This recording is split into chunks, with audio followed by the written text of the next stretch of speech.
I always enjoy talking. Myself, I grew up a hockey guy, a lacrosse guy, and Yeah. I have so much fascination in the world of sport, especially sports that I never played growing up. I love the culture of hockey inside the dressing room. I Yes. love the culture of lacrosse. All good. And whenever I have a guest on here that plays a different sport, I love picking their brain. So Awesome. I am pumped to have you here. And like I said, thanks Love again. it. Yeah, Um, thank you. what was it like? You grew up in Toronto, correct? Yeah, I grew up in Toronto, the West End, the city, an area called Etobicoke. Say that again. Etobicoke. Etobicoke. Yeah, so some would pronounce it Etobicoke. Okay. Some would, my first pronunciation was Etobicoke. Okay, all right. Etobicoke. It's one of those weird words, right? And anyways, yeah, Etobicoke, a little pocket in Etobicoke called Mimico. Okay. Brendan Shanahan's actually from there.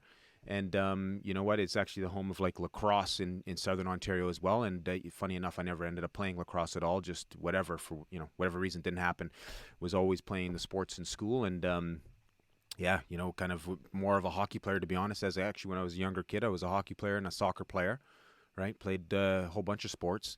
And, the journey eventually steered towards football, which I can get into in a little bit too. But yeah, ended up playing football, obviously, and things took quite the turn at that point. What's it like growing up in Ontario in the 80s? What was it like back then? Yeah, a lot of outdoors play. I was actually telling my kids the other day, my mornings consisted of racing to school at about 7:30. 8 o'clock. School started at 8:45, 9, but I'd get there an hour before. We played basketball for at least an hour before school. Right, we'd run outside at lunch. I'd run home, crush a quick little Chef Boyardee or something like that, have a PB&J sandwich, run back to school, hit basketball for another 20 minutes before we went back into school, and then I'd play basketball till the sun went down, right? And that was my days, right? And if I had an activity after school, which didn't start until I was about 13 or 14, we didn't have much money, so I wasn't doing too much extracurriculars, but we'd go to the hockey practice or that kind of thing when I got a bit older. So yeah, but it was great. Were you on the ponds at all in the winter skating? I wish. We were right in an area, Mimico, where there wasn't a lot of access to outdoor rinks. Okay. I mean, I want to say there was actually a couple of frozen. The city did maintain some rinks on some local tennis courts, right? So there would just be the chain link fence and then the ice. And so my parents would drive up there and drop us off, but there wasn't anything right in my local area. So unfortunately, didn't get on the ponds. But I'm telling you, I grew up bugging my parents every year. Can we put a rink in the backyard? Dad, he had no part of it. But did your dad play hockey or anything? I'm assuming no. No, we didn't have a lot of hockey in the house, unfortunately. And but I grew up loving it and watching it. Wayne Gretzky, I was a fanatic. How far is Wayne Brampton Gretzky fan. from? Not far. No? Not far. Yeah, actually Brantford, right? Brantford, Yeah, sorry, Brantford. It's sorry. okay. And probably 30 minutes away, 35 minutes from where we grew up. Wow. The home of Wayne Gretzky. And I mean, I didn't really know where it was until I got into my 20s and started driving myself and around the community. But I was crazy Wayne Gretzky fan. My uncle, who is a bananas hockey fan, loved the Montreal Canadiens, right? So all day long he would go on and on about Guy Lafleur this, Guy Lafleur that, and Wayne Gretzky's garbage and trash, and I would just lose my mind, right? And I was a really kind of black and white kid in terms of, right and wrong, right? I'm like, what are you talking about? He's the best ever. And he would just dig and dig and dig, and then I would, of course, kind of go a little bit postal at some point. But that was right around when I was, I don't know, 8, 9, 10 years old. And and then I became a big Eric Lindros fan. I had 88 in my head when I was playing hockey, kind of, shaved into the side of my head. No, you didn't, did you? Not a lot of people know that, actually. I was just chatting the other day. I saw a kid with a number. I was like, oh, what? Geez, I forgot about that. I had Eric Lindros. That's 88 hilarious. in my hair. That's amazing. But yeah, that's kind of where I grew up and played a lot of soccer as well, right? A bit of club soccer, and then as we rolled into high school, played soccer, basketball, and actually one day I was trying out for the volleyball team, right? And I was in the weight room before volleyball practice, and one of the senior guys in the football team walks by, and he's like, "Man, you're lifting a lot of weight." And I was like, well, "Really? That's a lot of weight?" And he's like, "Yeah, that's a lot of weight." He's like, "Why don't you come try out for the football team?" I was like, "Well, I'm trying out for volleyball." He's like, "Well, all right, well, we could use you on the football team, right?" And then after school, this is grade 12, second last year of high school. So then I'm down at my locker, right, at the end of the day, and my buddy Darren Errol's grabbing his equipment. Like, "You're going to the football team?" He's like, "Yeah." I'm like, "Oh, hey, man, you know what? I'll come with you." So I go and try out for the football team. First week, the running back tweaks his ankle, and Coach Spencer says, like, "Jeff, we want you to play running back." I'm like, "What? You want me to play running back 2 weeks? I don't know what I'm doing." He's like, "We're just going to do a dive. We'll do off tackle. We'll do a sweep." And I said, really? And he's like, yeah. I didn't sleep for 4 days leading into the game. I was so terrified, right? Like, guys are coming at you, trying to tear your head off. Just not what I was used to playing soccer, playing hockey. Sure, I liked hitting guys on the ice. I mean, that was a lot of fun, but it was different, right? Like, you're carrying the football, everyone's coming in on you.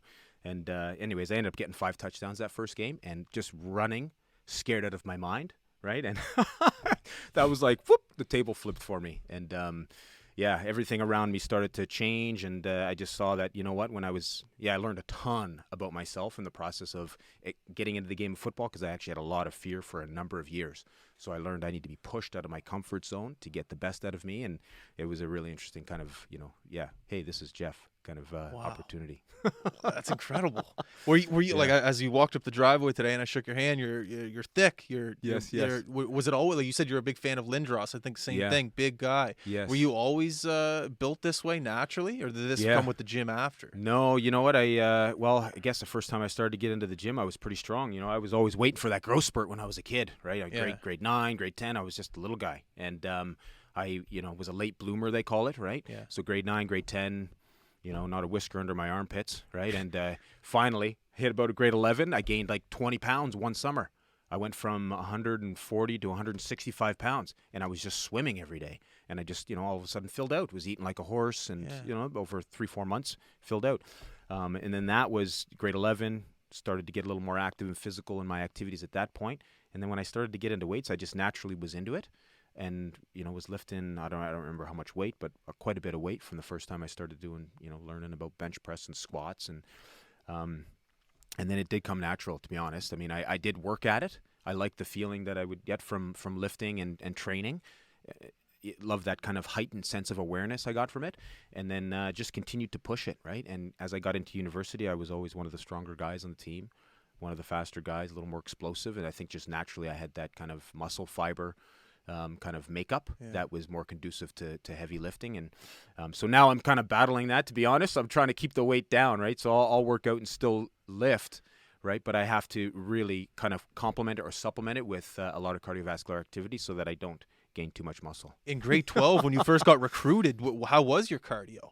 Because I'm thinking of what you said, you were just playing volleyball? My cardio was actually pretty good because of soccer, okay, hockey, and so I had pretty good conditioning. I mean, I would have been probably 165 pounds, grade 12? In grade 12, 170 pounds in grade 12, right?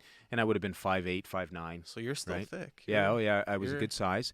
And, so the measurements didn't actually start to begin, obviously being taken until I got into university. So when we started doing that, I was, I ran probably I don't know what I was in my first year, but by the end of university, I was running a 4.5 speed. Right, I had about a 39-inch vertical, right, and I had a big broad jump, right, which that the horizontal jump, I at the CFL Combine had a score that nobody passed for over 10 years. No way. Yeah, so it was super explosive naturally. My thing with, I remember my first training camp, in Hamilton, and of course, scared out of your mind, you're going into training camp, and I had a couple of runs early on, and Mike O'Shea actually came up to me in the locker. He's the head coach in Winnipeg now, and CFL legend. He came up to me in the locker room after, and he said, "Kid, well, keep it up because you're looking good." And he's like, "Well, yeah." I said, "Well, thank you, Mr. O'Shea." And anything particular that you're referencing? He's like, "Yeah, I haven't played against too many guys that when they got the ball in their hands were at my level as fast as you were. So it was very surprising." He's like, "You've got crazy explosiveness, so keep working on that and keep going because you could, get some good opportunity in this league," sort of thing. And I was like, "Oh wow!" So it was nice to get kind of little bit of boost and from a leader like that. And but yeah, I naturally had an explosive kind of body, a little more power, speed. That's just naturally kind of how I was built. And nice. Yeah, and then the conditioning side, I enjoyed that as well because of the the mental clarity you get of kind of how you feel after those periods of exercise. So yeah. The first touchdown you ever got in high school, do you remember the feeling? Oh my goodness. Yeah, I was probably relieved that I got by everybody, right? Really? You're relieved? Because, you're talking about the fear. Fear, man. I was, I literally wouldn't sleep the night before. I would have so much anxiety, butterflies in my belly, a little bit of diarrhea, the whole deal, right? Like it wasn't good, right? And right, and I mean, then I'd get out there and everybody's looking at you. You're the center of attention, right? Even if you haven't played a game yet, everyone's still looking at you. Yeah, you're still. I mean, all of a sudden, you're carrying the ball. Everybody's relying on you. It was just so different from the other sports that I had played. How so? Right? Like, being the ball carrier, you drop the ball, you fumble the ball, you let your team down, right? And everybody's just so dependent on you to do your job. So as the ball carrier, your job is to advance the ball, right? As the offensive lineman, your job is to block that guy. And if you don't do your job, the whole play is going to be disrupted. So the individual roles of every person in those 12 out of those 12 guys is so important to execute the play for the play to be successful, right? There's such a high level of accountability.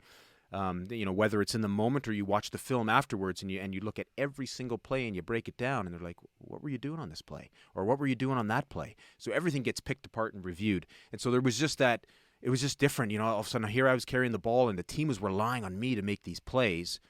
That's a lot of pressure for someone that didn't come from that, what just wasn't used to it. Yeah. Right. And so I think those early on touchdowns were like, oh man, okay, yes, yeah, success. I'm helping the team advance the ball, helping the team win, and it was something that I was incredibly grateful for. And next thing you know, I was plastered across every newspaper in Toronto. They're like, "Who's this kid?"